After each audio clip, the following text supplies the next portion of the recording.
Hello, everyone, and welcome back to the Old Hunt, where we are still celebrating 10 years of Bloodborne. Last time, we didn't make much progress at all. We mostly just warped around and talk about lore. So, we're gonna have some episodes like that, I guess. I said at the start of this series I wasn't really gonna talk about the lore of the translation. The last episode I talked pretty extensively about both, so probably for the better of the series, right? Like I think it's ultimately for the best that I decided to do that, put that sort of focus on this game rather than just rushing through and doing everything mechanically, but it does my head in. There's so much to ponder and ultimately not come to any real conclusions about. Anyway, what did we actually do? We warped in. We unfortunately had to show the Erden Chapel Dweller the blunt end of our scabbard, right? Because this particular sword, the sword goes into its sheath, and that's how it becomes a big sword. So presumably, it's got a blunted edge. I don't. Maybe it's sharp. Maybe because they know it's going to transform. Seems like a hazard. Walking around with a sharpened scabbard. I don't know. Anyway, unfortunately, the Erden Chapel Dweller had to meet an end, untimely end, and we went back. I was very surprised to run into Gehrman in the Hunter's Dream, and we talked to him, found out about his tie with Lawrence, and then took a look at the third umbilical cord, probably the most updated third umbilical cord that I did not remember in the episode, but I've since done the editing and can verify, yeah, that in the North American release, it was completely different, mentioned it being from the Child of the Vile Bloods, and that's completely gone. It wasn't even in the Japanese, right? Even in 1.00, that information was not in the Japanese release, nor was it in the UK English release. So very interesting sort of bit of the translation history there. Maybe that lore is still relevant. Maybe it's not. It's very difficult to say what we're supposed to do with this content. Anyway, we pondered all that mysteriousness, and then we checked in with Imposter Doctor, our new best friend. Or at least our collaborator, right? So we advanced her plotline just a little bit, and now we're back here. We're in the Forbidden Woods. We're on our way. We're trying to find anyone else we can send to the Imposter Doctor so that she can practice, helping people ascend, if you want to think of it that way. And we're getting back to just making progress through the game, which, thankfully, that does not hurt my head anywhere near. Ooh, I can one-shot them with an R2. That's good to know. Does not hurt my head to just play the game, thankfully. A little bit of a relief there. And it is something that I have been thinking about, right? Because the thing about... I guess it wasn't fully charged. I was like, how can I kill the big guy and not this guy? It's because it was not a fully charged attack. But I was thinking about how there's sort of a sentiment that the lore of Bloodborne, and I've seen this expressed, occasionally here and there. The idea... am I gonna die? I might die. Oh, not yet. Double dog death. Look at that. I kind of like the idea that I just let you keep practicing your throwing arm over there, buddy. Keep tossing that oil. But I've come across the sentiment, to get back to what I was saying before, that... Ooh, I jumped right into that. Alright, well... Out of stamina, that's why everything I do seems slow. Okay. Anyway, to actually finish the thought, I've come across the sentiment that Bloodborne the lore tends to, occupy a lot of the conversation. You don't tend to get a lot of conversation about, creative readings of Bloodborne. Now, I do think there is some of that out there. If anyone is unfamiliar, there was, I think it was called The Boss Designs of Bloodborne. Someone on YouTube put together a very interesting series where they went through, and not only did they give sort of various readings as they played through the game, but then they compiled a bunch of things from people who submitted their readings of Bloodborne. And so you can go out there, you can find a wealth of information and collections out there where people have put together what the game means to them and how they've interpreted things. And I've sort of mentioned in this playthrough in the past how, to me, this is sort of a metaphor for doing creative work. And, the idea that you're out in a world where ideas from the past sort of permeate the present, and everyone's looking for ways to like get that next hit, right? They're looking for ways to satiate themselves, and you're trying to sort of forge your own past while integrating what was great from the past and what lingers in the world as like the presence of great ones as you try and forge your own future, right? And further your understandings of the world, right? The nature of the hunt, you've got this inherent level of drudgery that you're going through as a hunter, but it's punctuated by these powerful moments of revelation. I think there's a lot of ways that you could potentially look at this game as a metaphor for creative work in more ways than one, right? Most obvious one sort of ties into the idea of like madness and the like madness of creativity. I think I haven't looked at this yet. I don't want to use the Yosefka's blood vial. I want to come over here and let's do an impromptu item reading here because it's on my mind. So this is the level of cold blood that we've gotten to where we're now up to frenzied cold blood, if I remember the official translation correctly. Cold blood of madness, right, is the like literal name there, right? Kyoki is madness, and it's been officially translated as frenzy. Like when you get frenzied in English, it's hakkyo, right? It's an instance of madness that has just like burst upon you, and that kyo is the same kyo as in kyoki, right? So it's all tied together. Anyway, we have frenzied blood echoes, and let's see. Let's go through the description here. Okay, so this is like fragrant death blood. Fragrant in a word that's sort of associated with alcohol in Japanese. I think you could use it for other senses, but there's a little bit of that connotation, right? It's this fragrant sort of sake type idea. And yeah, fragrant death blood that harbors bequeathed will of blood. Okay, that's the first line. By means of use, gain mad bequeathed will of blood. Kyoki tekina, right? It's the same thing as in the title, right? Kyoki no shiketsu, sort of mad will, not will, just mad death blood. And then it contains blood echoes that are like mad, right? So it makes sense, right? You gain frenzied blood echoes, I think is the official translation, from the frenzied cold blood, right? And one way or the other, the descriptors match, right, in either language, which is appropriate. And in both languages, right, the frenzy is meant to get at this idea of a sort of insanity, right? Not like a clinical insanity, but like sort of Lovecraftian horror type madness, right? Anyway, as we move down into the second section here, that classic Bloodborne problem, right? That probably the either the item name itself or the blood echoes. I'm not quite sure which one. That is true madness. Okay, it's got to be the death blood because the conclusion of the line is not that of an ordinary person. And by ordinary, we mean like sane, I think is a safe thing to go there. Matomo is sort of like upright, and in contrast to Kyoki, as insanity, it makes sense to think of that as sane, right? So not a thing that a sane human being would have, right? And if it's a thing that we're talking about having, I think we're talking about the death blood. So, and then final line here, Aruiwa, often translated as or, also indicates a possibility. I've talked about that before. And then the state of being normal, the state of being sane, matomo, it's the same as the thing that I was talking about in the previous line. How useless or pathetic is that? Right?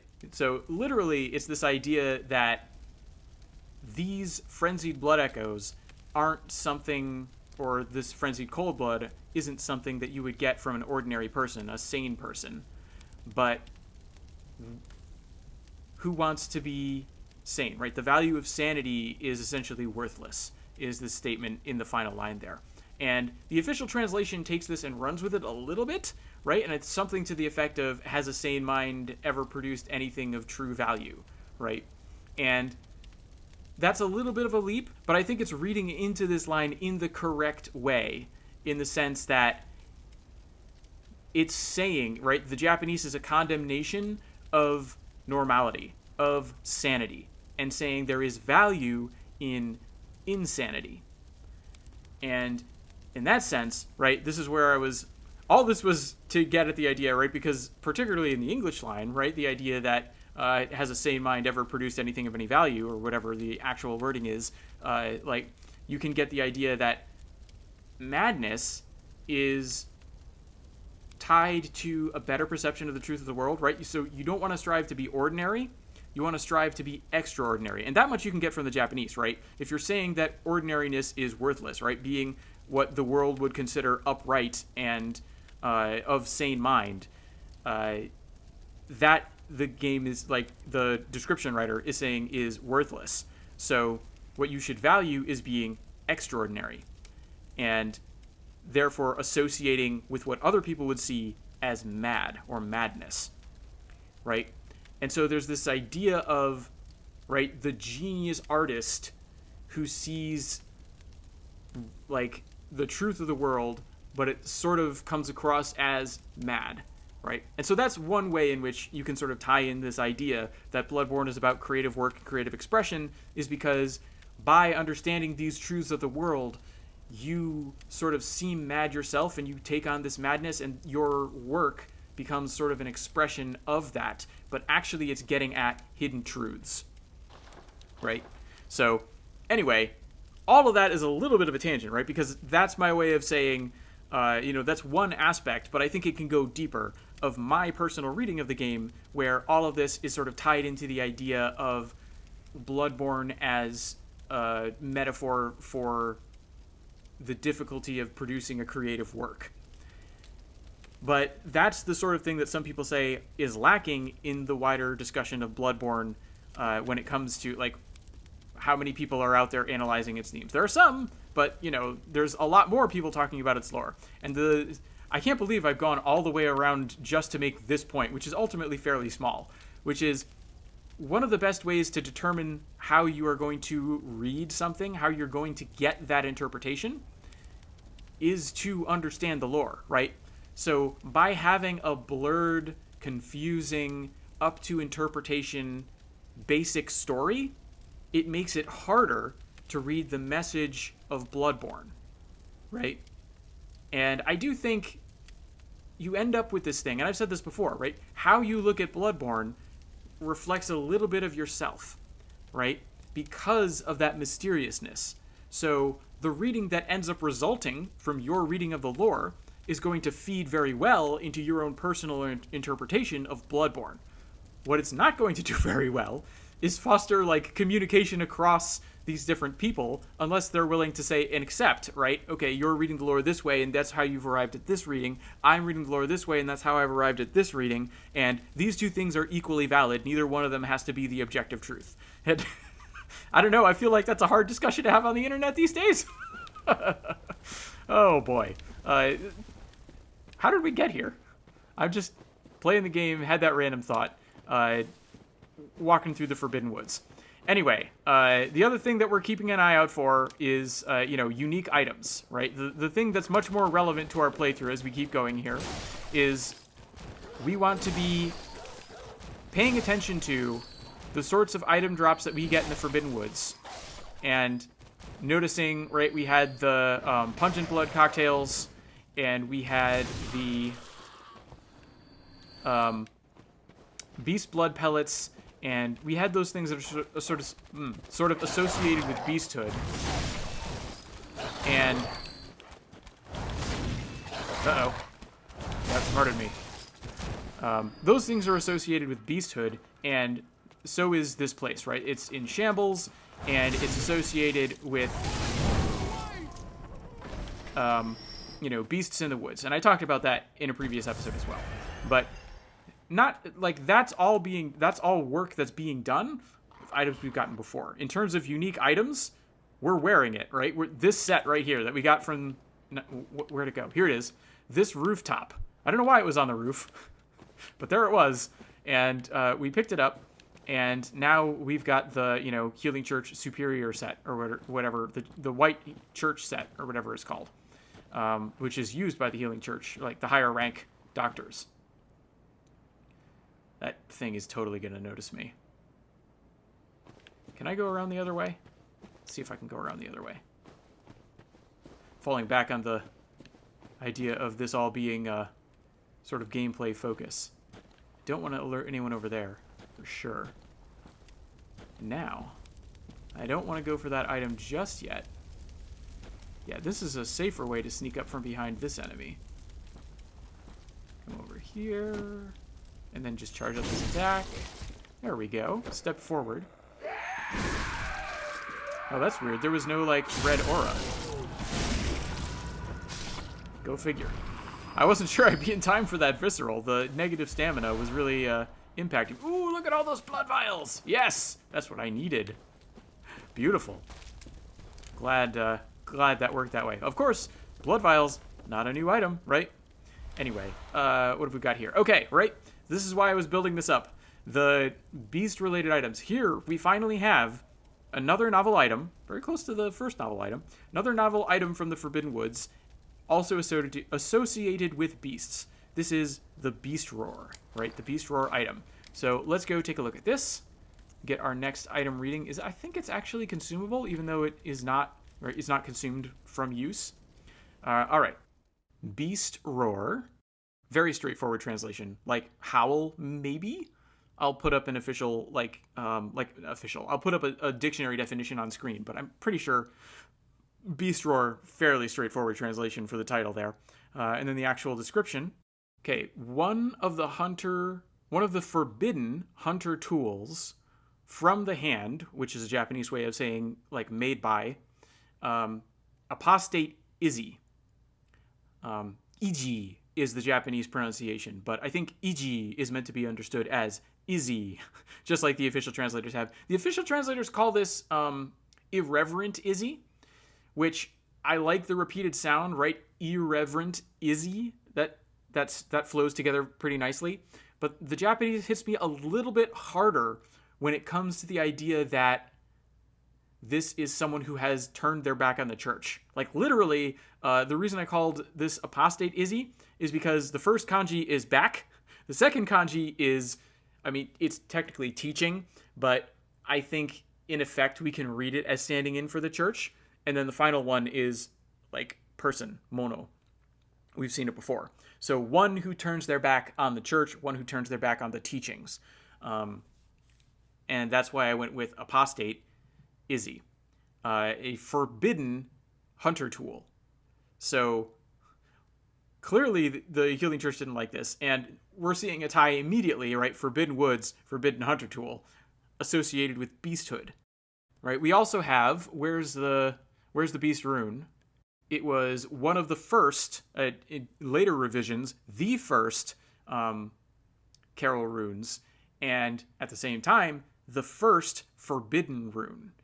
Right? So we're having these things that are associated with beasthood that are being forbidden. It makes sense when you're trying to deal with a plague of beasts and people transforming into beasts all over the place on you, right?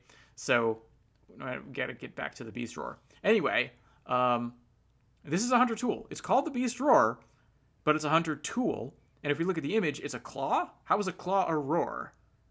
That's interesting. Well, we'll keep reading. We'll find out. Okay, it is a catalyst that, for a very brief instant, borrows the power of an abominable or abhorrent, undying dark beast. And this is one of the cases where I can pretty clearly see that the Japanese word catalyst is being used in a sense for medium, right? Because we're using this physical object as a way of creating this effect. So this physical object is standing in, physical object, the claw, apparently, of a dark beast is standing in, it's amplifying an effect, but it's also, like, we're channeling through this physical item to create that effect. So I can sort of see the connection here on this particular item more clearly than I can on some other items, like the quicksilver bullets, or why you would call Shokubai medium instead of catalyst. Anyway, let's keep going with the description here. By means of the roar of a beast which possesses pressure, reflect outwards surrounding things. Send flying outwards surrounding things. I'm having a hard time thinking of a good verb for hajiki tobasu, but it's like everything around you will like shoot out from around you. So that's the idea. Maybe I'll have found a good dictionary definition for that too. As we go to the final set of lines here, that piercing scream, however, is produced from the vocal cords of the user. Who or what exactly lurks inside a human being, right? And so this idea is that of the beast within, right? It's as if there's this prowling beast within us, and the possession of this claw doesn't produce the effect. It is our own vocal cords that produce the effect. We have latent within us the ability to produce the beast roar effect. And we use this to amplify that effect, right? If we're using the literal idea of a catalyst. So to actually give just a visual representation, actually I want to leave those. Probably don't need, it's not a bad idea to have the antidotes. I think I'm just going to add to my hotbar. Scroll all the way down to the beast roar.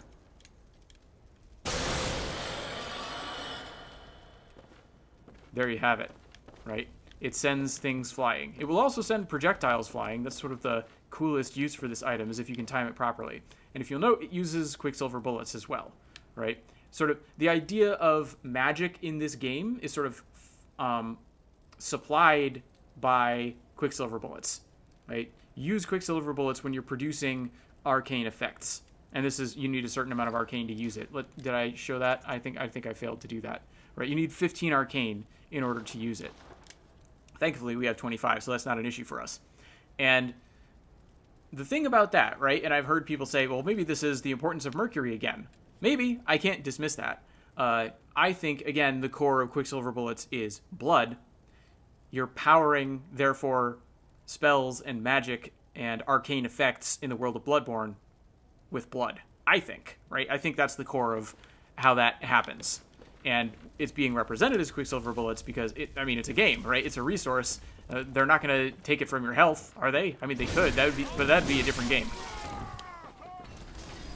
Alright, I had time to deal with that one enemy, to then deal with this enemy, which is good. And yeah, I don't think there's really all that much else to talk about with the Beast Roar. But note again, right, that we learned about the Beast Roar. We learned about the idea of sort of channeling the beast within by means of an external, talisman, right? In the form of the... Oh, he lived. Uh-oh, I missed. It might cost me my life. No, okay, good. Good. That's the effect I want to have. Alright, yeah, but we learn from the Beast Roar about the beast within and the inherent nature of beasthood within all of us, but we don't learn about the Forbidden Woods.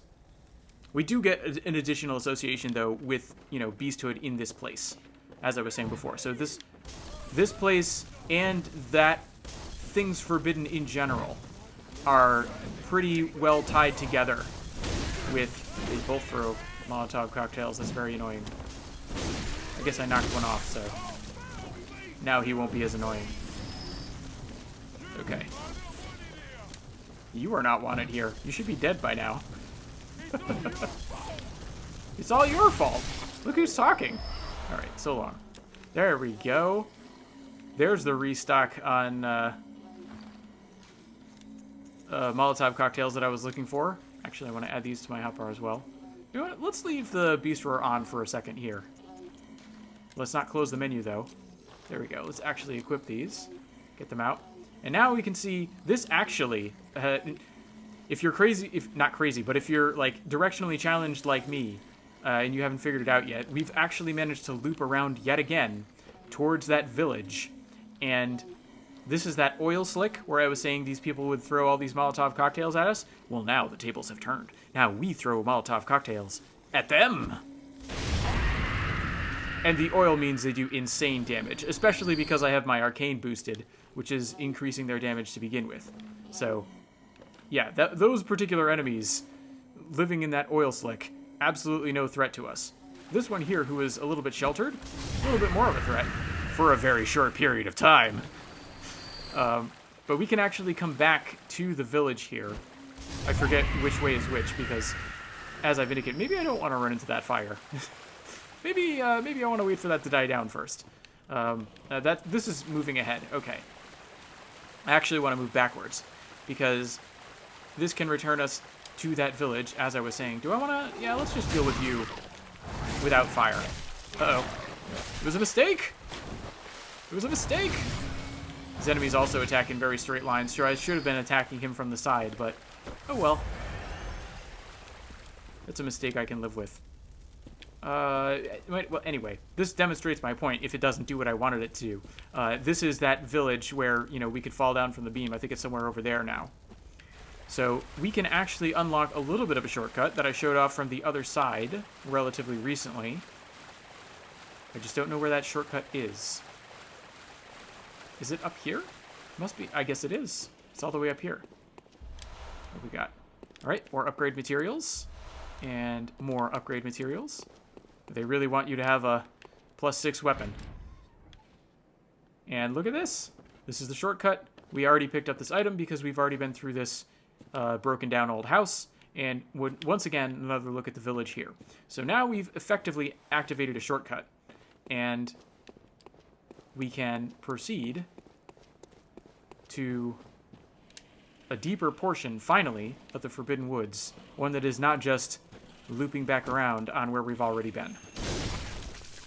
Oh, I wanna live dangerously. So, I'm just gonna warn everyone, if you've played this game before, you have an idea of what I'm contemplating, I'm sure. But, if you haven't, you're in for some explosive results, whether I succeed or fail. I forgot about the gunner. It's the one thing I should not have forgotten about, and I forgot about the gunner. I gotta come up here and deal with you. Oops, it was a transformation attack. Okay. Got the job done, though. Yeah, I'm not the biggest fan of this weapon's transformation attack. Certainly no saw cleaver. I do like its L2 a lot, so there is that. Alright. See that cannon? It fires cannonballs? This could be instant death. But I'm going to try and reflect that cannon with the beast roar. Alright, it wasn't instant death. It was also a total failure. I think one attempt is probably enough for me. Let's go with this sort of more as intended through these houses over here.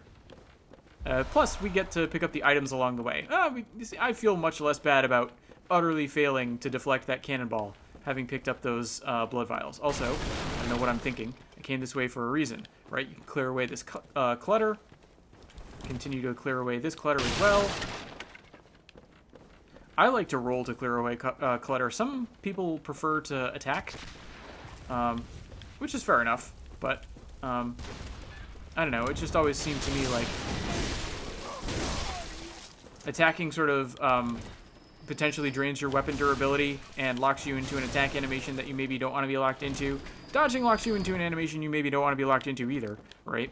But, I don't know, it doesn't have the weapon durability downside. Alright, wait for that enemy to turn around. We'll run across to this house over here. There we go. Dodging cannonballs. I love the ability to strike downward with power from that L2 there. It's just very nice. Uh-oh. He backed away far enough. No, the negative stamina! If I was a better player, I wouldn't need more stamina, but I am not a better player. I feel like I should probably boost my stamina. What happened to that guy? Oh, he must have gotten hit by the cannonball. Hey, for once, I actually managed to turn the enemy's contraption against them in this game. That normally I'm not very good at doing that. Uh-oh. Whew. Thought I was going to run out of attacks. And then I did not. This cannon, unlike the Gatling gun, you can totally operate. But it does not go... For some reason, the enemy is much more adept at using it than we are, because the cannonball really does not go very far. Okay, now what do we have here? More beast blood pellets. Again, beasts in the woods. Who would have thought, right?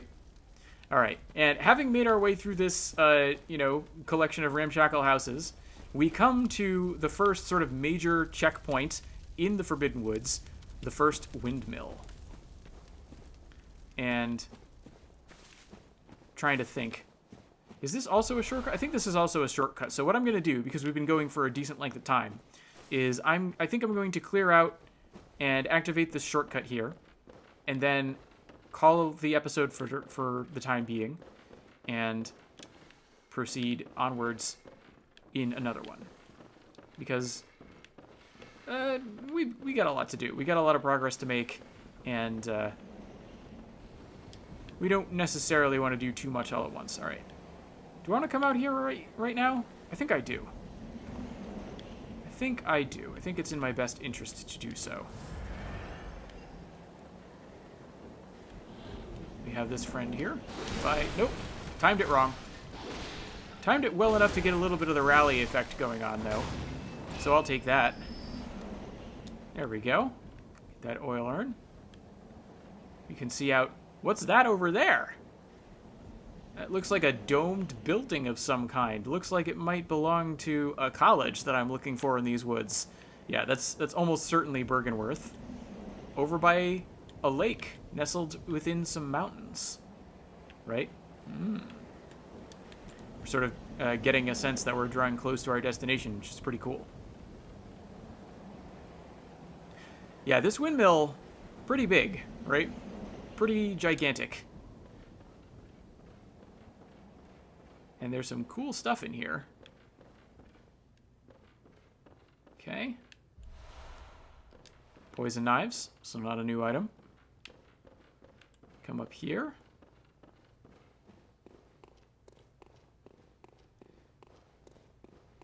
And... What? Did I mess up? What's going on? I was really expecting there to be an NPC there.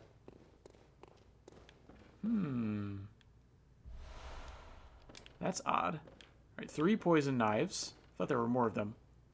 But I'm really confused about there not being an NPC here. I was really hoping that there would be. All right, I'm going to try reloading the game. I'll cut that out and rejoin with you again soon. Hopefully that we'll find an NPC here. All right, we're back, and still no NPC. What's going on? Uh-oh. All right, well, I'm very puzzled, and it's been a decent length for an episode. These corpses are here. Normally there's an NPC who's sort of huddled over them, and we can talk to him and send him to Yosefka's clinic, and I was really counting on him being here to send to Yosefka's clinic, and I don't understand why he's not here. Maybe this is a 1.00 glitch or something. So I'm going to call the episode for now. I'm going to look up and see what happened and see if I can't maybe fix the situation. And if I can't, I'll just give you a lot of information, I suppose, in the next episode. But hopefully he'll be here. I need to figure out what's going on. On that somewhat disconcerting note, I suppose, I'm going to have to leave you. But I hope you enjoyed the episode, and I hope you'll join me again for the next one. It's been an interesting night, but I'm going to call an end to my hunt for the evening as I go start looking for information. But I wish all of you good hunting.